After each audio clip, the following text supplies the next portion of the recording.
जय माता दी। इस शारदीय नवरात्रि के शुभ दिनों की आप सबको शुभकामनाएं। देवी दुर्गा की आराधना के इस पवित्र पर्व में भगवती जगदम्बा की स्तुति और महिमा गान द्वारा उनकी विशेष कृपा प्राप्त की जाती है।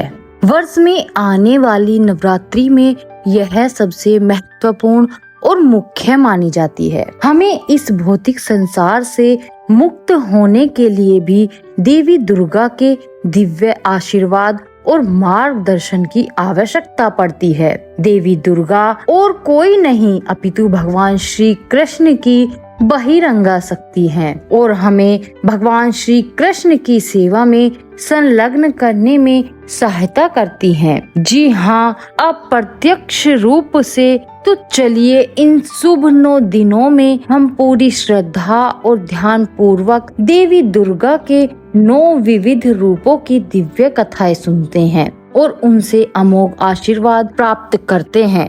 रात्रि में माँ दुर्गा के 9 स्वरूपों की पूजा की जाती है और देवी के इन सभी 9 रूपों का वर्णन श्री सप्तशती के अंतर्गत देवी स्तोत्र में इस प्रकार आता है। प्रथम शैल पुत्री च, द्वितीयम ब्रह्मचारिणी, तृतीयम चंद्र घंटा, चतुर्थम कूष्मांडा, पंचम स्कंद माता, षष्टम कात्यायनी, सप्तम काल रात्रि, अष्टम महागौरी, नवम सिद्धिदात्री। हर रूप की अपनी अद्भुत कथा और विशेष महिमा है। आज नवरात्रि के प्रथम दिन हम जानेंगे माँ शैलपुत्री की दिव्य कथा के अनुसार शारदीय नवरात्रि के प्रथम दिवस पर देवी दुर्गा के जिन स्वरूपों की पूजा होती है वे माता शैलपुत्री हैं और जैसा कि इस शब्द से ही संकेत मिलता है कि माता शैलपुत्री पर्वतराज हिमालय की पुत्री हैं। अगर उनके आध्यात्मिक स्वरूप के बारे में बात की जाए तो उनका वर्ण श्वेत रंग का है और वे श्वेत रंग के वस्त्र धारण करती हैं और उनके दाएं हाथ में त्रिशूल है और बाएं हाथ में कमल का पुष्प सुशोभित हो रहा है। माता शैलपुत्री स्वयं वृषभ यानी कि बैल की सवारी करती हैं और इसी वजह से उनका एक प्रसिद्ध नाम वृषारूढ़ा भी है। तो चलिए आज प्रथम दिन सबसे पहले हम माता शैलपुत्री की कथा का वर्णन करते हैं और उससे पहले आप वीडियो को लाइक करें और अगर अभी तक आपने चैनल को सब्सक्राइब नहीं किया है तो इस चैनल को सब्सक्राइब कर लें, क्योंकि इस नवरात्रि पर प्रतिदिन आपको देवी दुर्गा की विभिन्न सुंदर कथाएं सुनने को मिलने वाली हैं। अब देखिए, हम जानते हैं कि दक्ष प्रजापति की 60 कन्याएं थी और इन सभी में सती नामक कन्या का विवाह दक्ष की अनिक्षा से भगवान शिव के साथ हुआ था। अब दक्ष तो थे अभिमानी, तो इसलिए प्रतिशोध के उद्देश्य से उन्होंने एक महान यज्ञ का आयोजन कर लिया और उस यज्ञ में उन्होंने महादेव और माता सती को आमंत्रित नहीं किया। उन्हें छोड़कर बाकी सभी देवी देवता उस यज्ञ में उपस्थित थे।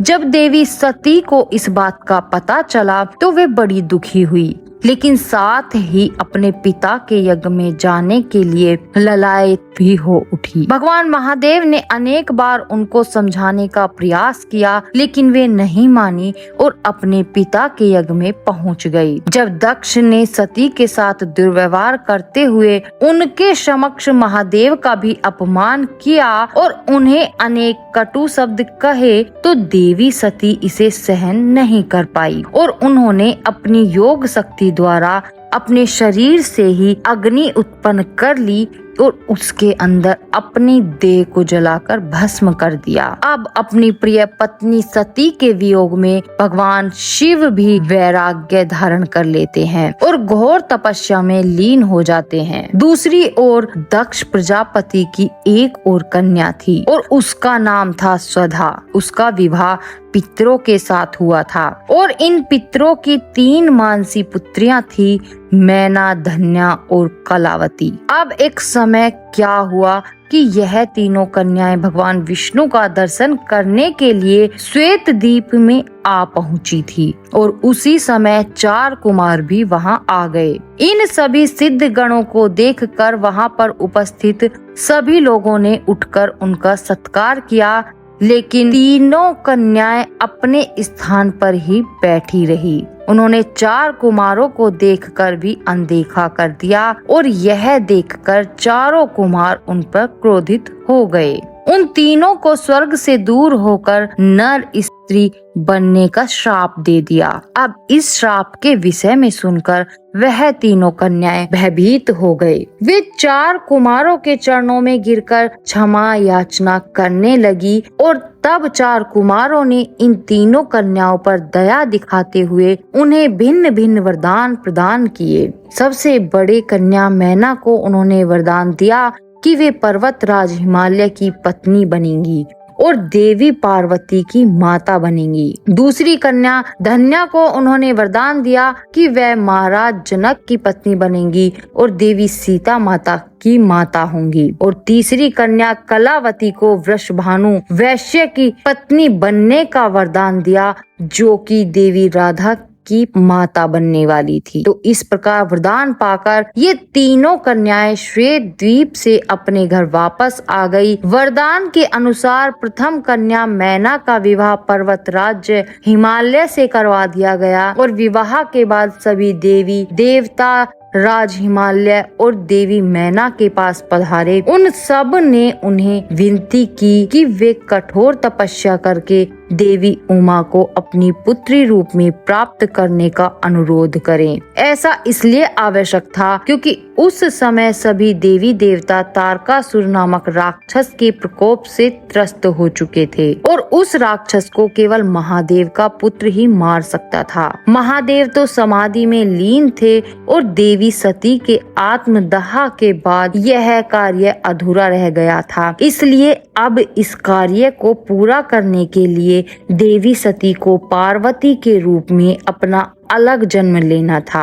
अब देवताओं की आज्ञा को मानकर राजा हिमालय और उनकी पत्नी ने कठोर तपस्या की। देवी मैना सदा ब्राह्मणों को दान देती और बड़े ही भक्ति भाव से देवी उमा की उपासना करने लगी। पवित्र गंगा नदी के किनारे देवी उमा की मिट्टी की मूर्ति बनाकर देवी मैना उसे नाना प्रकार के भोग अर्पण करने लगी। कठोर व्रत का पालन करते हुए वे निराहार रहने लगी और कभी कभी तो सिर्फ जल पर निर्भर रहती। एक समय तो उन्होंने तो मात्र वायु पर ही अपना समय यापन करा। इस प्रकार कठोर तपस्या करते हुए उन्हें 27 वर्ष बीत गए। इतने लंबे समय तक तपस्या करने के बाद जगदम्बा देवी मैना के सामने प्रकट हुई। उन्होंने दर्शन देकर वरदान मांगने के लिए कहा। तब देवी मैना ने उनसे आग्रह किया कि वे स्वयं उनकी पुत्री के रूप में अवतरित हों। देवी उमा ने उन्हें यह वरदान दिया और उसके बाद राजा हिमालय के घर पर पार्वती के रूप में देवी उमा का प्रकाट्य हुआ।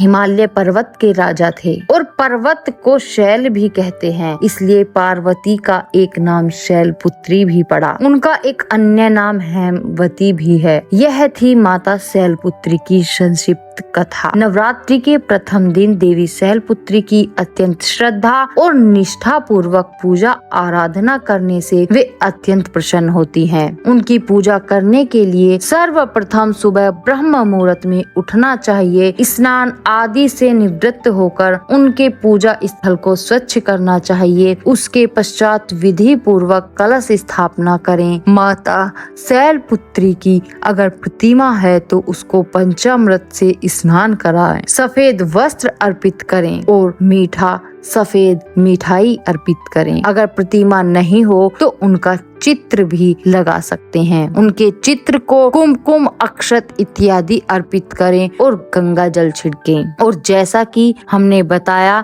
माता शैलपुत्री का रंग श्वेत है, इसलिए उन्हें सफेद रंग के पुष्प अर्पित करना उत्तम माना गया है। इसी प्रकार उन्हें श्वेत रंग की मिठाई भी अर्पित करें, जैसे खीर, चावल इत्यादि। इसके उपरांत आप उन्हें अन्य स्वादिष्ट व्यंजन बनाकर भी भोग लगा सकते हैं। आज के दिन माता शैलपुत्री के मंत्र का जाप करें और श्रद्धा पूर्वक भाव से आराधना करते रहें। और अगर आपको यह कथा अच्छी लगी है तो आप इसे लाइक करें, अपनी मित्रों को भी शेयर करें। और अंत में आज के प्रथम नवरात्रि के दिन आप सभी को शुभ शारदीय नवरात्रि की शुभकामनाएं। और आपसे मिलेंगे बहुत जल्द कल दूसरी कथा के साथ।